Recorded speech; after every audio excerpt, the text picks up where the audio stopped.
You're listening to the AFTERBUZZ TV Network, now the largest new media platform on the web, and your #1 source for after-show entertainment.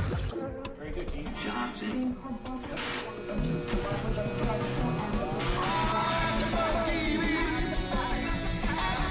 From the AFTERBUZZ Studios in Los Angeles, California, presented by Maria Menounos and Bing.com, and streaming live thanks to Akamai Technologies, this is AFTERBUZZ TV's Rookie Blue After Show. We'll break down tonight's episode and get you all the latest news and gossip. And now, another post-game wrap-up show for your favorite TV show. It's AFTERBUZZ TV's Rookie Blue After Show. I like this song. I like it. It was a really pretty song. Very fun. Download that. Hey guys, Bing is for doing, and that's what we're here doing, another Rookie Blue After Show. Season 4, Episode 11, Deception. I'm Tiona Hobson, and joining me as always, I have my two lovely co-hosts. Hi everyone, I'm Marisa Serafini. And I'm Anik Dufour. Tim- Sorry, I have to add that. What is with the rant? I don't know. I don't know either, but I kind of like it. And the face that goes with it. Clearly, guys, if you don't see this right now, you need to go on YouTube and check out this sexy face that she keeps making. Can we get it one more time? Yes. Where's Peter Mooney? Exactly. Where's Peter Mooney? Exactly. Everyone's invited to our wedding. Speaking of Peter Mooney, the opening of this episode was amazing. He's laying in bed, Yes. half naked, sleep, and Andy kind of rips those covers back a little bit, and I mean, we got to see a tattoo. I had never seen that tattoo on his leg before. Yeah. Do we know what it's of? No. Looked like a word or something. Yeah. I wasn't paying that close attention. But yeah, he looked very nice tonight. Your man looked good. I know he did. He always Just does. what I wanted to say. I would have liked the scene more better if Andy wasn't there, but it's all right. Just go back and Photoshop your Yeah, face. in. exactly. That's a good idea. Yeah. But it was steamy. I'll just say that was a nice opening to an episode. It was a Yes. nice opening to an episode. I wish we had gotten a little bit more of that this episode, but I mean, they kind of discussed their relationship in this scene where, what does he say? The typical guy thing. Oh, I don't really know what this is, but I know that I'm happy in it, and we should just kind of see where it goes and where it takes us. Yeah. It's like, oh, that's such a guy thing to say, but so is. it is, right? Yeah, it is. I mean, define the relationship. You guys are now in a relationship. You're just come out with it already. I know, and that's what I put in my notes. I'm like, how did they define this relationship? Are they seeing each other? Are they just friends with benefits right now? Are they really boyfriend and girlfriend?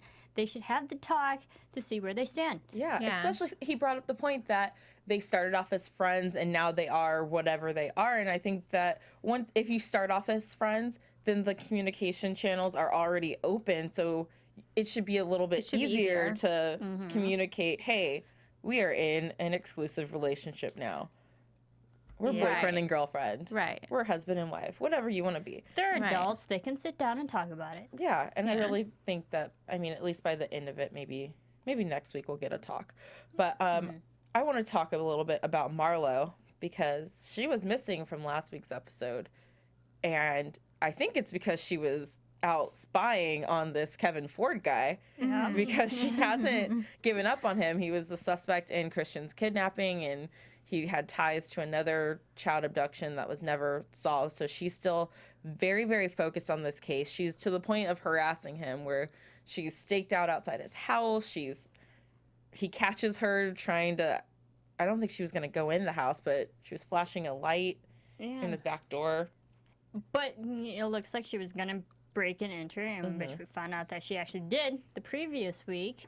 But it goes to show that she has good instincts about people who seem shady if they're really up to something. But that was not good on her part as a police officer to go to some guy's house and not have any warrant or any, official reason why she should be down there. She's only there on a hunch. She should have known better. Yeah, it was, I know we talk about how Andy makes rookie moves sometimes, and this kind of reminded me of those moves because Marlo's a great cop and she's a great, I mean, she's not a detective, but she does great detective work too. But in this moment, she's so focused on the goal, and she clearly hasn't slept in a while, and she's very unlike her normal, very put together self. So makes you think, you know, maybe she's off her meds and I think that has a lot to do with obsessing it. over No, this. and that's another thing because Marlo, we know that she's so by the book kind of person. She doesn't like breaking the rules, and then when we find out that she's actually is off her meds, it's kind of making her not act the normal, straightforward way that she used to. But being bipolar, there's also links to being OCD as well. Oh. They're actually very linked together. That So makes it sense. makes sense why like she would have high anxiety about someone if she's focusing on someone being what she claims a pedophile. Yeah. But it explains her reasons because she's off her meds that anxiety came back and she's being a bit OCD about it. And why she did all that she did. Yeah. Exactly. And Andy sees her because she missed parade. Was that what it's called? Yep. Parade. She missed parade. She's sitting outside. Sam hasn't talked to her in a couple days because he's been so busy with his other stuff. Bad boyfriend. Yeah. Yeah, it took a couple What is days. that? I A mean, I couple don't care days. how busy you are. No. No. Nick No. still had time to see Andy. Dov Yeah. and Chloe were still seeing each other. Yeah. You can make a relationship work even if you're really busy. Yeah. A quick text. Exactly. Yeah. Despite being tired, overworked, you still have ways to communicate, especially nowadays. Yeah. nowadays. There's no excuse for that. You Yeah. could have just called for like a Email, minute. text. You could post on her Facebook wall. Exactly. I mean, There's so many ways there's to do so it. many things. You could There's send her a tweet. No excuse. I mean, just, hey, babe. That's all you have to say. Yeah. Let me know that you're alive. That's all I'm saying is that's all it would have taken. Anyways, McNally and Oliver actually end up responding to a call where they find Kevin Ford passed out in his house. He's been attacked, and McNally knows that Marlo's been there, and so she calls Sam, and he's on a stakeout, and she's like, hey, this is really important. You need to come down and meet me down here at the station. And that's when we find Marlo in the evidence room, and it's very clear at this point that something's wrong. She might not, I mean, her intentions were good, and she ended up being correct about this person. Just, you could tell something was off, and this is when Andy ends up telling Sam that she is bipolar. Yeah. And we started discussing this during the episode, but you guys said to wait until we were on air. Yeah. Because you guys feel like Andy shouldn't have told Sam at this No. point. And I believe I predicted a few weeks ago that Andy would just slip and say that, oh, she's bipolar, whoops, and there she goes. The way Andy did it, I understand the reason why she did it, but still doesn't justify her, just saying that's not her place to tell Sam. Yeah. It was not. That her And see, place I at feel all. the Be opposite.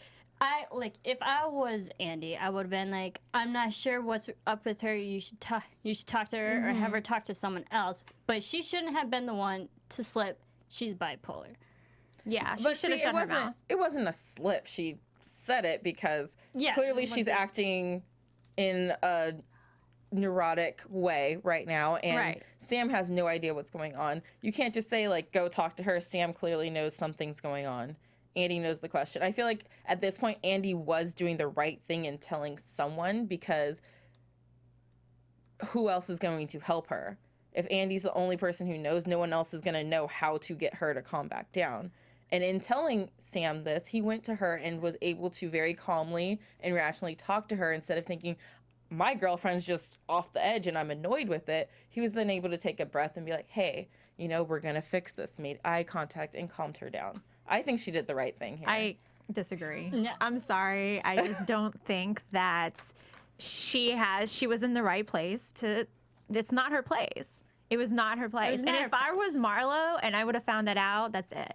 But then I'd have been like, But Marlo did find out, and Marlo was completely okay with the fact that she told Sam. she's okay. Maybe she seemed okay because she's not on her meds. Wait till she gets back on her meds. I bet you anything they're not going to talk. yeah, she's gonna be angry. But Yeah. still, I still don't think it was Andy's place to do it. But because yes, she was emotional and a bit distraught. I think in a professional environment, Sam should still be able to calm someone down, whether or not that he knew Marlo was bipolar or not. So if Andy hadn't have told Sam this, and then Sam still asked Andy to go alter her book like she did, I mean, does that not make up for it? Like, Andy jeopardized her whole career for this girl, but because she told Sam about this, like, that makes her a bad person? Like, that was bad? I think that the bad thing that Andy did in this episode was changing the notebook to add the entry. I think the only reason why Andy agreed to change and alter the memo book was because she told Sam that Marlo was bipolar after she promised Marlo that she wouldn't do that. And then she broke her promise, so a way to atone that was to fix her book. Yeah, I agree. I'm I disagreeing. I agree. We have separate sides of the table right now. Tiona, we usually agree, but No, you guys should agree with me. No, but We don't have to agree with each No. other. But I agree. I actually agree with Marisa what she said about that. Because I think the only reason why was, she's right, the only reason why she went and changed a book was because she felt bad. yeah, she broke her promise, and the way to make herself feel better, like normal, she does something else. I'd like to punch her in the face sometime. Really? I wanted to punch Sam in the face this episode because I thought I would have punched both of them in the face. Well- Sam because he hadn't called me in 2 days, and then Andy because he told her I was bipolar. Well, I was mad at Sam because when he does go to Andy and it's like, hey, her fingerprints are on the computer. It's on the way back to the office. You have to go into Frank's office, get the code to unlock the memo books, and then add an entry in. I was mad at him because he says to her, if you won't do it for her, then do it for me. That was not cool. That I agree on that. That was not cool. That is not cool because he's been toying with her this whole time. And as soon as she starts something with someone else, here comes Sam messing with her head again. And all this time, you're messing with her head, but she's also trying to save your girlfriend right now. So you're putting her in this spot where she's jeopardizing everything for you and your girlfriend and could ruin everything with her new relationship, whatever it may be. So that's why I was mad at him. Yeah, and I question Sam's choices nowadays because we saw him get his mentor, slip with that storyline earlier. And then because they're in the forest, he's let certain things slip, and he's letting Marlo slip now.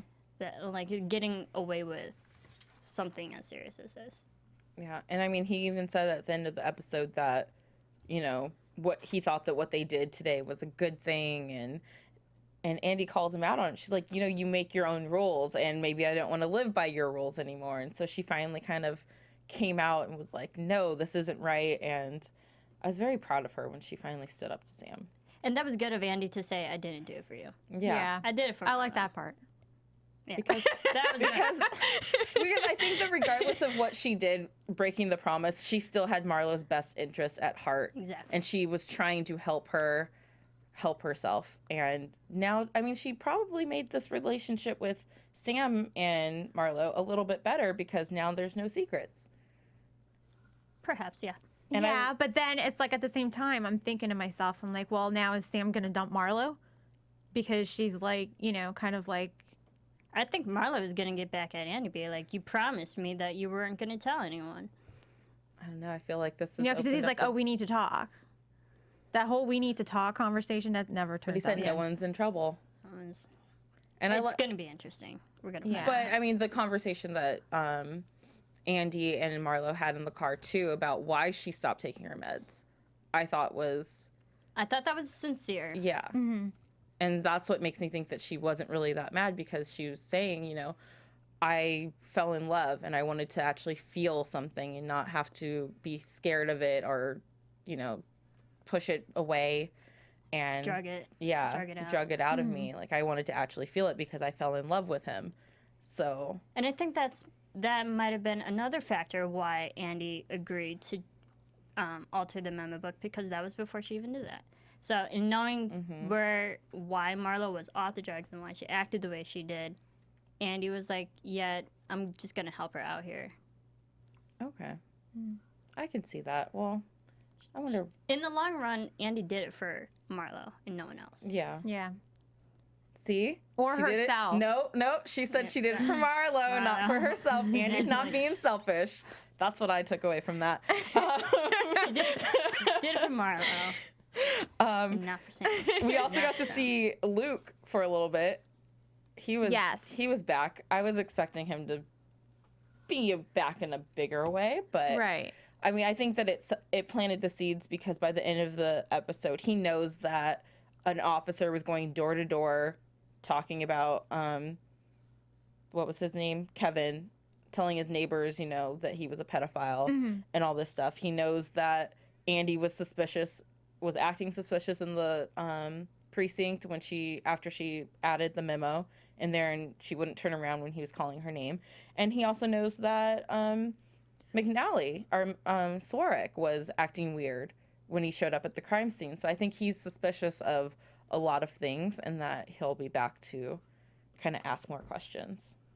I think he's going to be back the rest of the last couple episodes. if I'm not he's mistaken. supposed to be in the last 3 episodes. Yeah, of the but I think season. it'll be to like ask questions, and maybe we're not done with all this because he also would know. He asked for a copy of that memo to be put in the file. He knows Andy's handwriting. recognize, yeah. So I think he'll Better recognize that. recognize. You guys better recognize and go on to serialbuddies.com and download our movie. Kevin Undergaro and Maria Menounos, our producers here at AfterBuzz, have put together this hilarious film, and you should definitely download it and go see it. It's got an all-star cast. We're talking Beth Bears, Maria Menounos, Christopher Lloyd, Artie Lang. Christopher McDonald. Yeah, Kathy Lee Gifford. I mean, it's Dexter meets Dumb and Dumber, and it's fun and hilarious. It's a very, very well plotted movie, and you should definitely go see it. And Yeah, download, rate, and comment it. And then while you're doing that, you can also go on iTunes and download our awesome podcast after show here, and you can download, rate, and comment, tell a friend. And we appreciate all the comments. We do read them on iTunes and on YouTube. yes, And we got a few comments this week Yeah. from Yes. last week's episode. yeah, you guys were Chad McCarthy's on YouTube this week. I loved it. There's a lot of discussion about the episode. Let us know where you stand in this whole. Was Andy right to tell Sam about Marlo's bipolarness? I just want to know what other people think besides us. Bipolarness? Yeah, I kind of created a word there. I was hoping no I like one else she- was going to pick up on it. Tiona creates words. I like that. I She has her own dictionary. Yeah, I decided that once you have a college degree, you can just make up words. If twerk can go in the dictionary, then I can make up words. That is true. Yes. Anyways, We digress. yes. Let's get back to the episode. So Traci, while Sam is off handling all this stuff going down with his girlfriend and his ex-girlfriend, Traci has to take over the operation. What was it? Operation Driftnet. Driftnet. Which they were setting up people to get caught buying drugs and having possession of drugs. And they're almost about to beat the record, and they're after this guy, Lou Conlon. So they're outside his apartment building. Do people really sell drugs? High-rise. Or is it Yeah, they high-rise? were in a high rise, and then there's like that, his place. Why do your business out of your house? Pick another location. That's what I was thinking. If I was going to sell drugs, I wouldn't do it from my house because I wouldn't want all those people, like the bad guys who ended up coming. Well, they're both Right. bad guys, but the Dowling crew, they know where you live. Yeah. You should be doing this somewhere else. Not very Just, intelligent. just throwing my 2 cents in there. If you're going to sell drugs, don't do it from If your I house. were a drug dealer, this is what I'd do different. Or it could have just been a random apartment at the high rise, as a cover. Yeah, I guess that's mean, true too. Who knows? We don't know if he actually lived there or if it was just a place that he. Yeah. Yeah. So they're having their day, and they've got Dov and Gail in one car to catch people as they're walking away. Excuse me.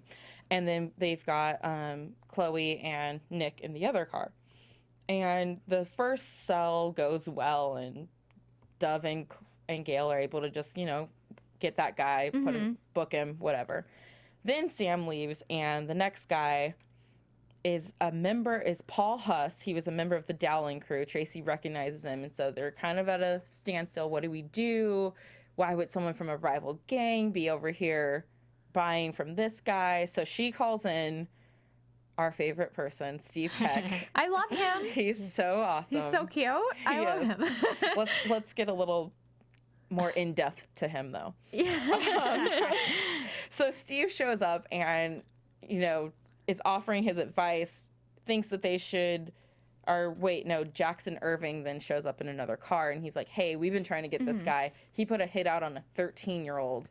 We could take down a whole bigger thing than just a couple, Right. Yeah, we can get the druggies. actual guy who's in charge of this, not just his, minions His pretty posse. much. Yeah, his minions and whatnot.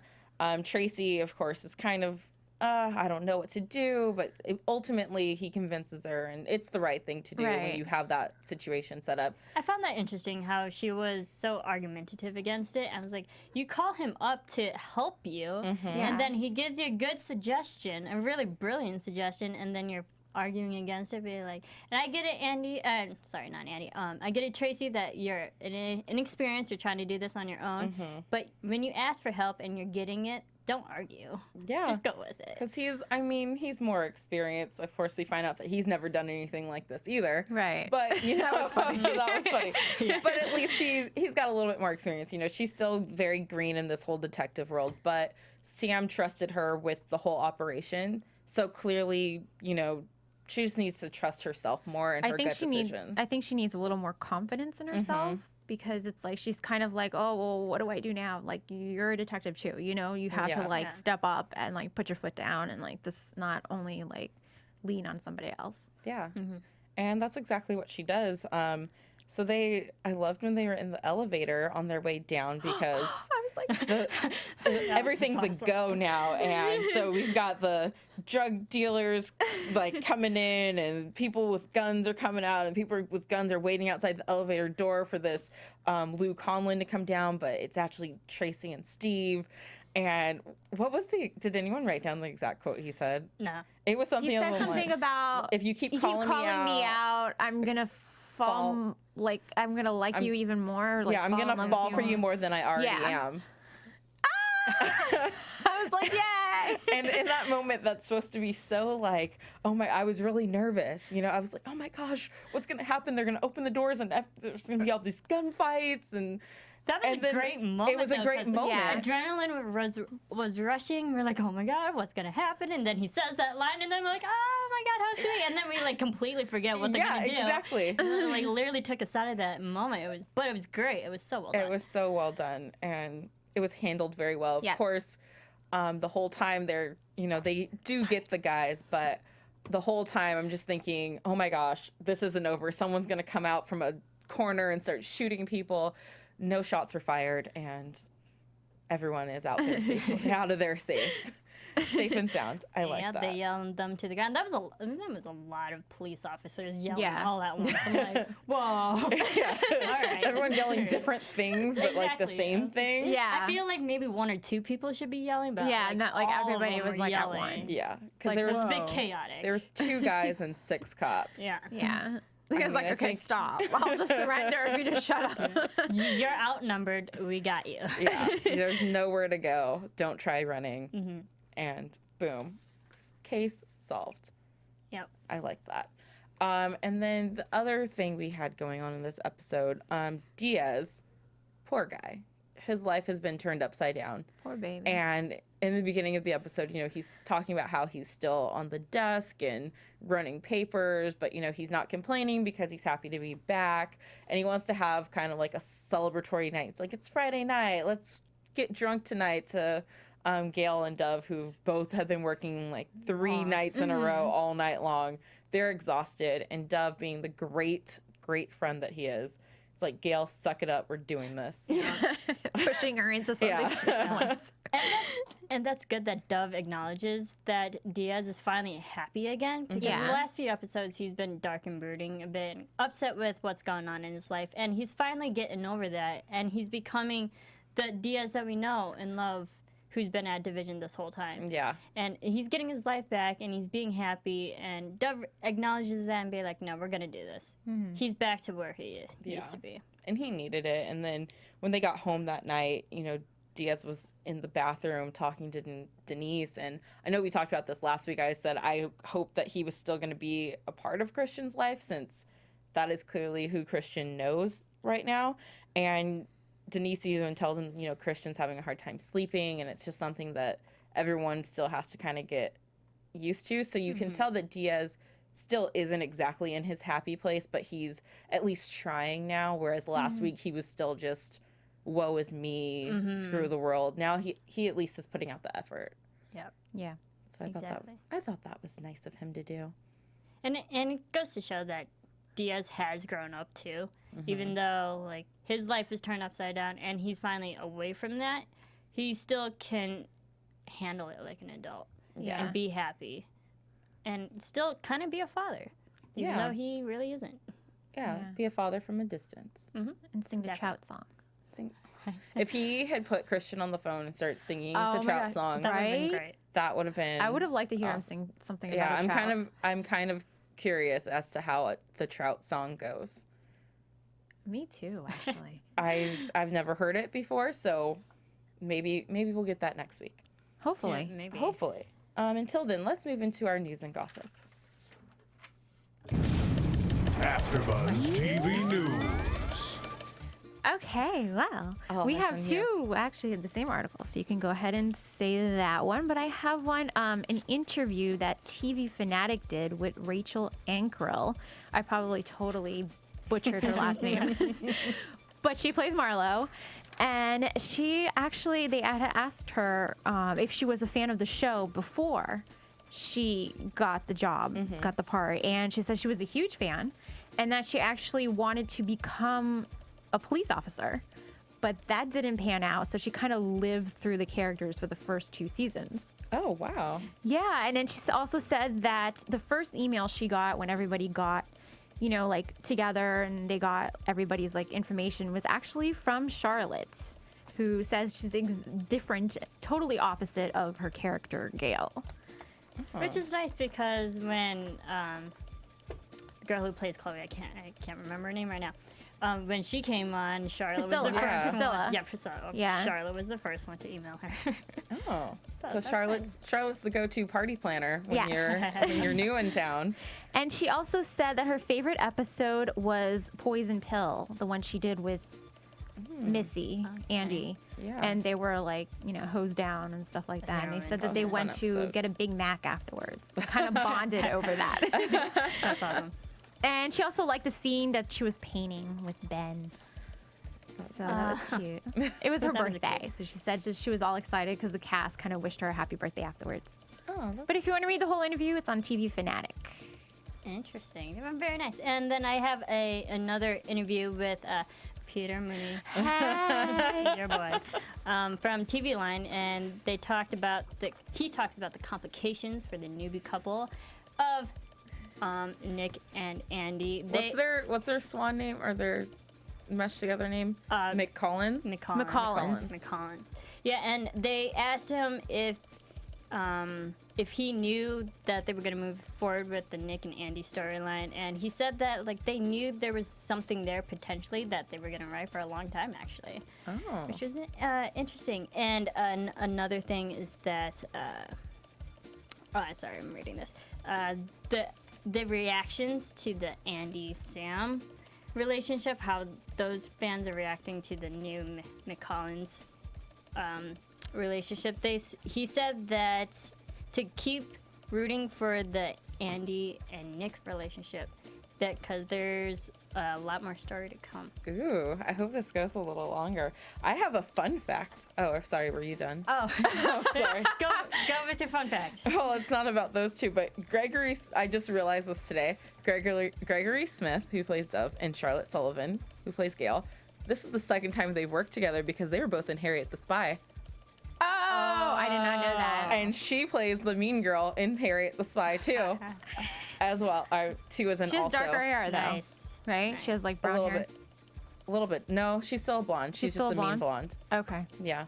But- Okay, and one other quick thing, he said the differences between the Andy Sam relationship to the Andy Nick. What can Andy offer that Sam can't. I mean, sorry, Nick can offer that Sam can't, and he said that the Nick and Andy relationship is a lot of ease and stability, and they just honestly get along pretty well. And then the whole Sam Andy relationship, there's a lot of history and passion, and they're two just completely different paths, which I think is interesting. And I don't think it's really fair to compare these two relationships because they are completely different. Yeah. But it's still fun to watch. Yeah. Yeah. And have all those things. And I think something Andy said in tonight's episode is that Nick offers openness because she says to Sam, you're not open with me. So that's a little easier too when people are open. Yeah, exactly. So that whole interview can be found on tvline.com. And then, of course, ratings for last week's episode. Last week's episode aired August 22nd. Got that date. And the viewers was 5.13 million. Wow. Pretty darn good. Rookie Blue was up over its performance on the same night, but 26% in total viewers and in the 18 to 49 demographic. And Rookie Blue is up 10% summer to summer in total viewers, delivering its most watched season in 3 years. Since 2010. Wow. Nice. Go Rookie Blue. Go Rookie Blue. That's just great news. Up and up and up. Going to be on air for a long time. Yeah. And also, I just want to do a quick shout out to all of our YouTube commenters. Miss Kalai PK, you said something about watching the webisodes, the Rookie Blue. I actually watched those. Yeah. I watched them all today, and they're really good and really insightful.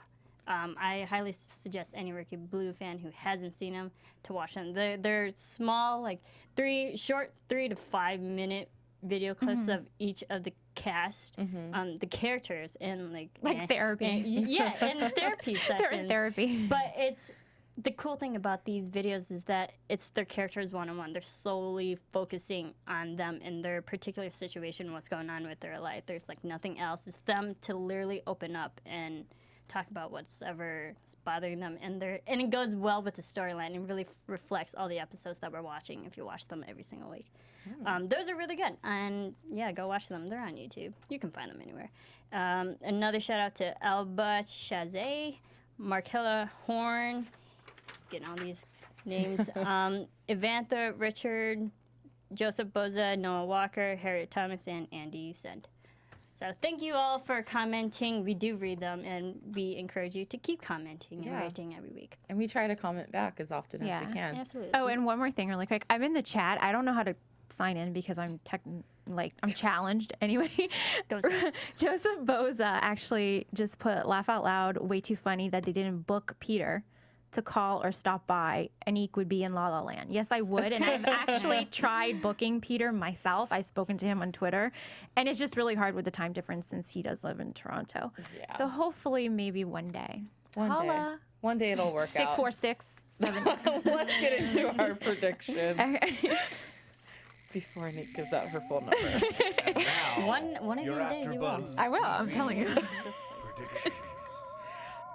So if you saw the preview for next week's episode, we know that what a lot of people were commenting about on YouTube this week is that Chloe... Spoiler alert. Chloe gets shot. Yeah. In the neck, it looked like. It looked serious. It looked serious. And then clearly there is someone out to hunt down Division 15 cops. Yes. Because we see Shaw get shot at, and Luke is back there again asking, who have you pissed off? And it's like, who haven't? We were cops. Exactly. I mean, someone has serious beef with them. Yeah, there's a whole city that hates us right now. I mean, for something. What do you guys see happening? I see Chloe. Well, of course, Chloe gets shot. I think she's going to be okay. I think that Dov is going to take care of her. Maybe another little situation goes down. Maybe somebody from her past comes back. I don't know. We'll see. Oh. Kind of saw that somewhere. I also think that the whole Nick and Andy thing is going to keep on going, little circle and stuff, even though I'm all for Swarek. What else? I don't know. I think that the whole Sam and Marlo thing is going to come head to head. I'm not sure what's going to happen with that. But I also think that the person who's shooting everybody is the boy's, what was his name? Chris's son. Christian's real father coming back for revenge. Oh. That's my predictions. Okay. Interesting. I think the whole Nick and Andy situation is going to have a little rift because Nick is going to find out that Andy altered Marlo's notebook, because Sam asked her. Nick is going to get a little bit jealous, be like, why'd you do it for Sam? And that's Sam's getting into their relationship. That's not going to be pretty.